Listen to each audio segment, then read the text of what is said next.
I was 5 minutes early to my parents' anniversary dinner, still hoping foolishly that this time would be different. The private room glowed under golden light, and my son, Noah, clutched my hand like he always did when he felt small in big places. "Can I get dessert?" he whispered. "Anything you want," I promised. Then I saw them, my sister Amber, her husband, their kids devouring $100 steaks. She didn't stand, didn't smile. Just slid the breadbasket toward Noah and said, almost amused, "We didn't order for your son." My dad added, "You should have packed him something." My mom didn't even look up from her glass of water. For a moment, I couldn't breathe. Then something inside me, years of swallowing my pride and paying everyone else's bills, finally cracked. So when the waiter returned, I stood up, looked straight at my family and said, "Cancel their orders. My son will eat tonight." I had spent weeks planning that dinner. 40 years of marriage deserved something beautiful, something peaceful. I booked the best steakhouse in town, reserved a private room, and even brought a restored photo from my parents' wedding framed in silver, wrapped in gold paper. I thought for once, maybe we could all sit down and act like a family. But the moment Amber opened her mouth, I knew I'd been naive. She didn't even look up when Noah and I walked in. "Oh, hey," she said, as if we'd just interrupted her manicure. Caleb, her husband, already had a drink in hand. Their 2 boys were shouting over a video game, headphones around their necks, plates of steak half-eaten in front of them. No one stood. No one asked how we'd been. I helped Noah unfold his napkin, whispering, "You can order whatever you want, honey." He smiled shyly, pointing at the chicken tenders on the menu, cheaper than anything on the table, but his favorite. I was about to wave for the waiter when Amber leaned across the table, pulling the breadbasket toward Noah. "We didn't order for your son," she said, like it was a completely normal thing to say. I blinked, waiting for anyone to correct her, but my father just sighed. "You should have packed him something," he muttered. The words hit like a slap. My mom didn't even look up from her water glass. The air in the room thickened, hot and humiliating. Noah's smile faded. He stared down at his napkin, twisting it between his fingers. Something inside me hardened. I wasn't just embarrassed, I was done. Done being the dependable one. Done paying Amber's bills, babysitting her kids, fixing her messes while everyone excused her chaos. I took a slow breath and looked at the waiter who had just returned, pad in hand. "Excuse me," I said calmly. "Please cancel any orders that haven't been sent to the kitchen." Amber's head snapped up.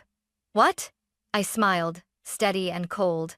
"And please move everything already ordered to my father's bill. It's his anniversary, after all." A hush fell over the table.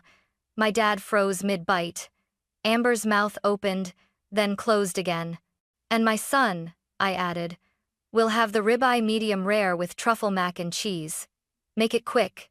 Noah's eyes widened. Then, slowly, he smiled. For the first time that night, he wasn't ashamed. And for the first time in years, neither was I. No one spoke for a full 30 seconds after I ordered. You could hear the clink of ice in Amber's glass, the muted laughter from another table, the quiet hum of the air conditioning. My dad just stared at me, jaw tight, like I'd committed a crime against the family name. Amber leaned back in her chair, a sharp little laugh escaping her throat. "Wow, Lauren. Overreact much?" she said. "It was just dinner." "Exactly," I replied. "Dinner. Which apparently requires humiliating my child first." Caleb cleared his throat, clearly uncomfortable. "Come on, let's not make a scene." I cut him off. "Oh, a scene? Because that's your family's favorite word for consequences." He looked down at his drink. My mom shifted in her seat but said nothing. Silence became their weapon, as always. I'd seen this act too many times. Amber the victim, my parents the peacemakers, and me, the unreasonable one. When the waiter returned with Noah's ribeye, he placed it gently in front of him, then glanced at me with a faint, knowing nod. I returned it with a quiet "thank you," Noah whispered. "It's okay, Mom." "No," I said softly, cutting his steak for him.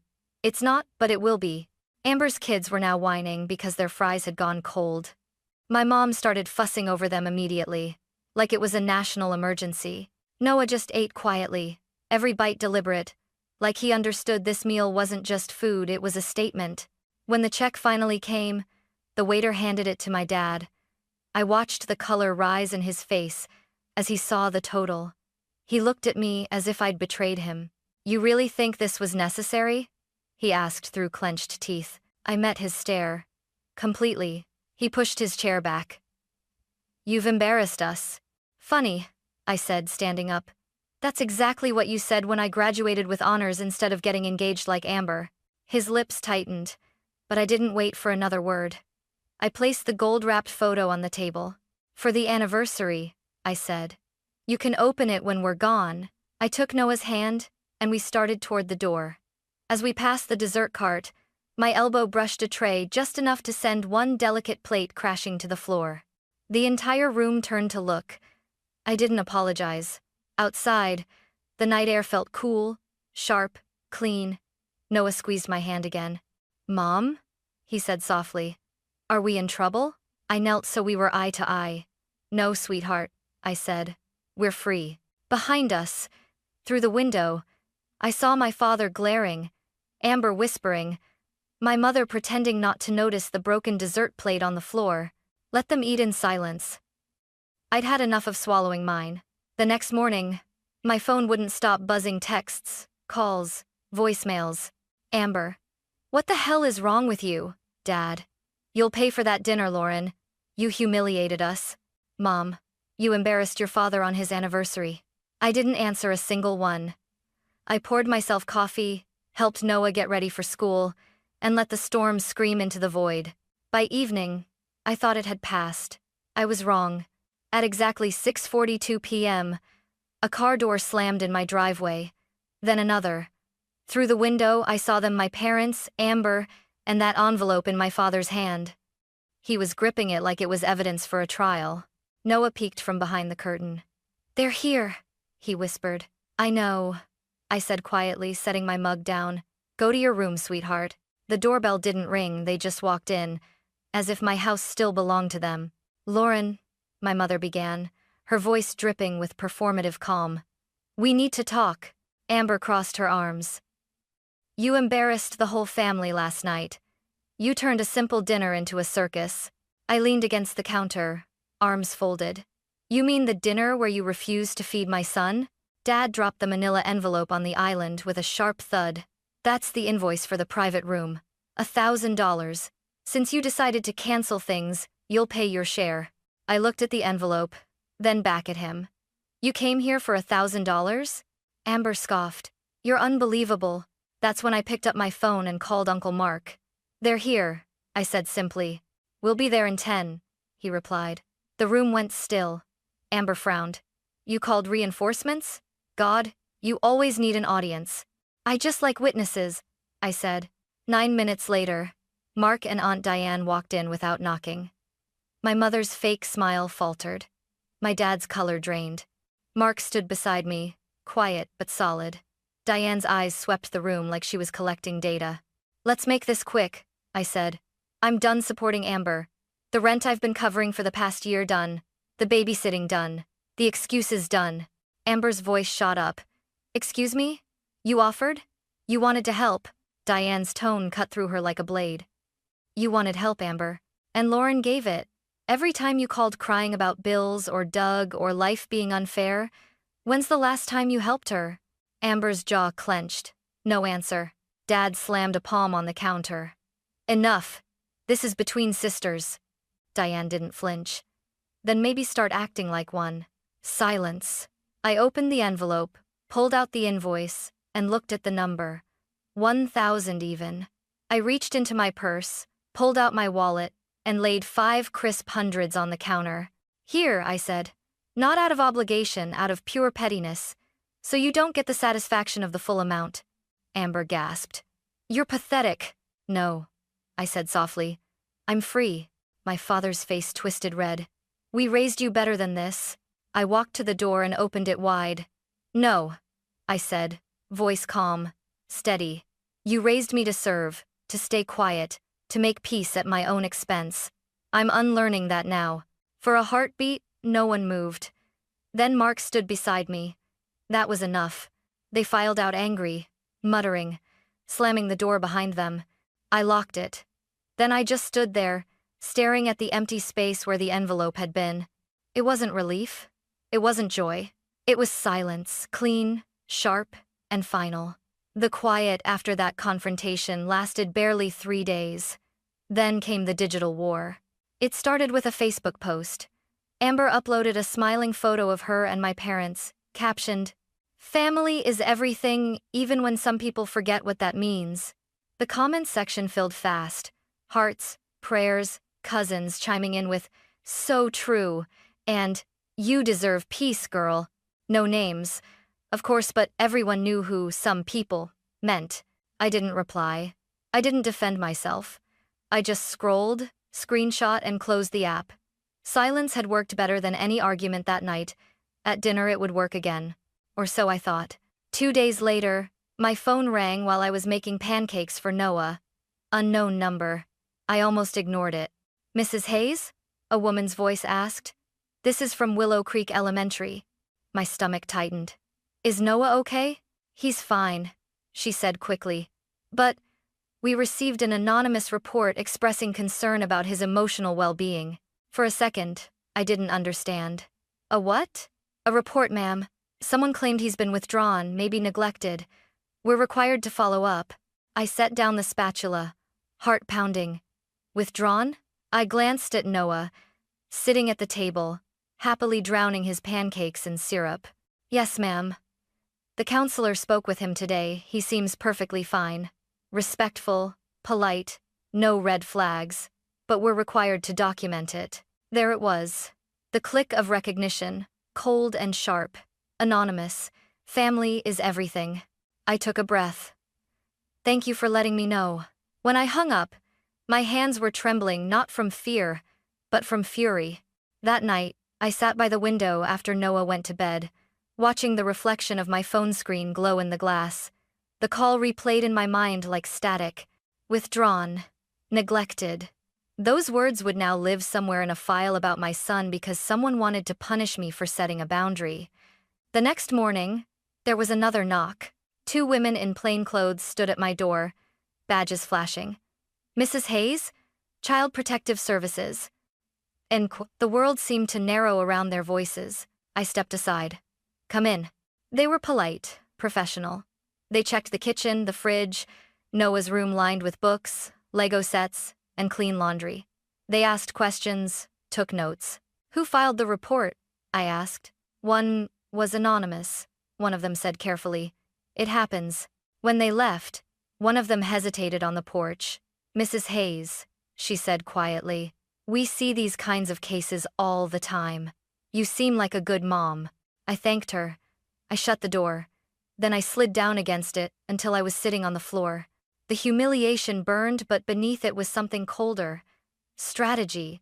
They wanted to scare me, to make me doubt myself, to drag me back into the same guilt trap I'd escaped from. But this time, I wasn't reacting emotionally. I was documenting. That evening, I called Uncle Mark. "They filed a report," I said flatly. There was a pause. "CPS?" "Yes."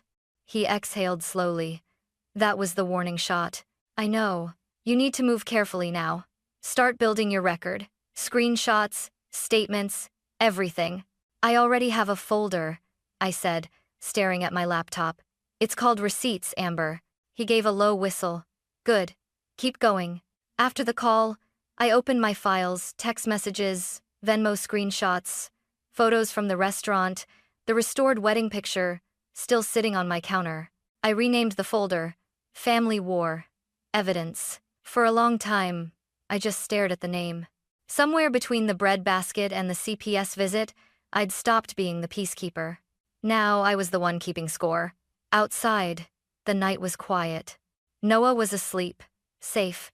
I whispered to myself, they wanted a war. Then I clicked save. When people say, paperwork can't protect you, they've never met my family. In my case, paper was power receipts, screenshots, timestamps, contracts. They'd used whispers and guilt for years. I'd learned to use ink. That night, I emailed my landlord. "Hi, Can you please send me records of all rent payments made toward Amber Lane's apartment since January? I helped cover her portion. Need it for accounting. He responded within an hour. 7 months. $5,700 total. Every transaction traced back to me. I printed them all dates, Venmo notes, even the time I wrote, "For your half of the rent, don't forget to pay me back." She never had. Then I dug deeper. The messages where she begged for help because Caleb had lost his job. But then there was a photo I'd forgotten, Amber poolside, wine glass in hand, wearing designer sunglasses. The timestamp? That exact same weekend. I stared at it, remembering how I'd wired her $200 that day. I had believed her when she said she couldn't afford groceries. A small laugh escaped me. Not bitter, just tired. When Jenna, my attorney, picked up my call, I told her everything. Harassment, false reports, defamation, CPS involvement. I said, "I'm done waiting for the next attack." Jenna's voice was calm, almost too calm. "Lauren, it's time for a cease and desist." She moved fast. Within 48 hours, 3 letters were drafted. One for Amber, one for my parents, one addressed to the Hayes family. Each outlined harassment, cyber, smears, false allegations, unpaid debts. Her final line read, "Any further contact or false claim will result in legal escalation." When I saw my name signed at the bottom, it didn't feel like revenge.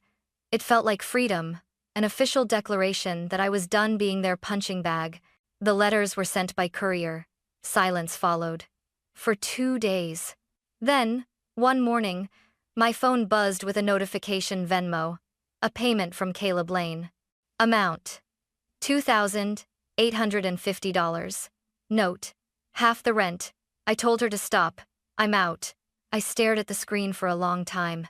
Caleb, the spineless husband, had finally done something right, jumped ship. Later that week, Aunt Diane called. "I ran into your mom at the grocery store," she said. She looked exhausted, said, "You're destroying the family." I laughed softly. Of course she did. I told her the truth, Diane continued. "You didn't destroy anything. You just stopped playing their game." That night, more messages came in from cousins I hadn't spoken to in years. Stories spilled out like confessionals. Amber borrowed $600 and never paid it back. She tripped me into babysitting her kids for a weekend, then ghosted me. She told me you were the rich one. I guess she forgot who bailed her out. Piece by piece, the narrative flipped. I wasn't the villain anymore. I was the first one brave or foolish enough to say, enough. Then came the final hit. A thick envelope arrived in my mailbox, stamped with a law firm's logo. For a moment, I thought it was another bill, but the words froze me in place. Notice of intent to file petition for grandparent visitation rights. I sat down slowly. My parents weren't just angry, they were going legal. They were going after my son. Inside was a letter from their attorney, written in formal indifference. "Mrs. Hayes has denied her parents access to their grandson without justification, causing emotional distress. Petitioners believe visitation is in the child's best interest." I reread it 3 times. They didn't mention the dinner. They didn't mention the breadbasket. They didn't mention the fact that they hadn't looked at Noah once that night. No, this wasn't about love. It was about control. I felt the familiar heat of panic rise, then cool into something harder. If they wanted to turn family into litigation, fine. They'd taught me how to play by their rules. And this time, I had the paperwork. The next morning, I met Jenna in her downtown office, calm, white walls, everything smelling faintly of coffee and authority. She slid the petition across the desk without flinching. "They don't have a case," she said flatly. "Arizona law is clear: grandparents can't claim visitation unless the child's parents are divorced, deceased, or proven unfit. You're none of the above." I exhaled, finally. "So it's just noise?" "Not just noise," she replied. "It's strategy. They're trying to wear you down. They're hoping you'll give up before the court does." That made sense. That was always their way, not open war, just exhaustion disguised as love. "So what do we do?" I asked. "We respond," she said. Firmly, officially, and once. That afternoon, we drafted a reply, not just a denial, but a counterattack. We attached everything: Screenshots of Amber's posts, text messages from my parents, proof of the CPS visit being closed with no findings, the rent receipts, the Venmo transactions, even the cease and desist letters. Each page was evidence, each paragraph, a nail in the coffin of their narrative. When Jenna finished compiling it, she handed me a final copy. "Sign here," she said. My hand didn't shake as I wrote my name. Later that night, I sat at my kitchen table after Noah went to bed, staring at the folder labeled Hayes v. Hayes. It felt absurd. My family's name against itself, the perfect symbol for what we'd become. The next day, I went to Noah's school and spoke with the principal. I handed her a new document, a restricted access list. "My parents and my sister are no longer allowed to pick up my son, visit, or volunteer here," I told her. She looked at the paperwork, then at me. "Is everything okay?" "It will be," I said. Then I changed the locks at home. Not because I thought they'd come, but because, after everything, I wanted the sound of the deadbolt to mean something. That evening, I took one more step. Jenna had suggested updating my living will. If anything ever happened to me, custody of Noah would go to Aunt Diane and Uncle Mark. Not my parents, not Amber. The people who had stood silently beside me when everyone else shouted me down. When I finished signing, I sat in the quiet house and looked around. The stillness didn't feel empty anymore. It felt earned. Then I opened a fresh document on my laptop, titled it, Final Letter. "This is the last time you'll hear from me," I began typing. "You've turned parenthood into punishment and family into fear. I'm done. If you try to contact me again, I'll treat it as harassment. We are finished permanently." I saved it, printed 2 copies, sealed them in envelopes, and placed them on the counter. Tomorrow, I'd mail them. Tonight, I would sleep. For the first time in years, without waiting for the phone to ring, I mailed the letters the next morning, one to my parents, one to Amber. No signature, no return address. Just my handwriting on a white envelope and the weight of everything I'd carried for decades. By the time the mail truck disappeared down the street, I felt strangely light. Not happy, not relieved, just finished. I came back inside, made coffee, and stared at the stack of legal folders on the table. "Family business," I whispered to myself, almost laughing at how literal that phrase had become. The phone stayed silent all day. No calls, no messages, no threats disguised as apologies. I didn't need to check social media to know what would come next. Another cryptic post, another attempt to make me the villain. But this time, I didn't care. Their world ran on validation. Mine was built on proof. That evening, while Noah did his homework, I opened my journal and copied the contents of my final letter word for word. "This is the last time you'll hear from me. I gave you decades of chances, and you repaid me with betrayal, lies, and now legal threats against my child. You are no longer my family. If you try to contact me or Noah again, I will pursue a restraining order. If you show up at my door, I will call the police. If you attempt to involve yourselves in my life again, I will make every detail public. We are done for good." I read it aloud once. The words didn't tremble. Then I tore the copy from my journal, folded it neatly, and slid it into the bottom drawer with the rest of my documentation, the paper trail of everything I'd survived. Before going to bed, I stood in Noah's doorway for a moment. He was asleep, his face calm, the kind of peace I'd forgotten was possible. I whispered, "It's over," though a part of me still didn't believe it. But when I turned off the light, there was no dread, no buzzing phone, no guilt waiting in the dark, just silence and the soft rhythm of my son's breathing. A week later, I took Noah camping. No phones, no noise, no reminders of who we'd cut out of our lives. Just us, a tent, and the steady heartbeat of the woods. The sky was deep blue by the time we built our small fire. Noah roasted a marshmallow, his cheeks glowing in the flicker of flame. For the first time in months, his laughter sounded unguarded, light, honest, whole. He looked at me, smiling. "You seem happier, Mom." I smiled back, the kind that feels strange on your face after too many storms. "I am, sweetheart." I finally drew the line. When he turned back to the fire, I reached for the old gift bag I'd brought with me, the same one that once held my parents' restored wedding photo. The frame still gleamed, silver and perfect, pretending to preserve something sacred. I stared at it for a long time. The faces inside looked like strangers wearing familiar skin.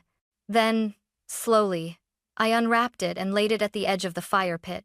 The flames caught quickly, curling the corners, melting the illusion. Noah glanced up. Was that important? I nodded once. It used to be. We watched until the frame was nothing but ash and glimmer. The woods went quiet except for the crackle of the fire and the soft rustle of trees. For the first time, the silence didn't feel like punishment. It felt like peace. I lay back on the cool ground, watching stars emerge one by one. My past had been loud, full of slammed doors, whispered insults, and unspoken debts. But the present? It hummed with stillness. I turned to Noah. You know what, kiddo? He looked up, marshmallow stick in hand. What? Family isn't who raises you, I said. It's who lets you grow. He grinned, eyes reflecting the firelight. And under that wide, forgiving sky, I finally believed it.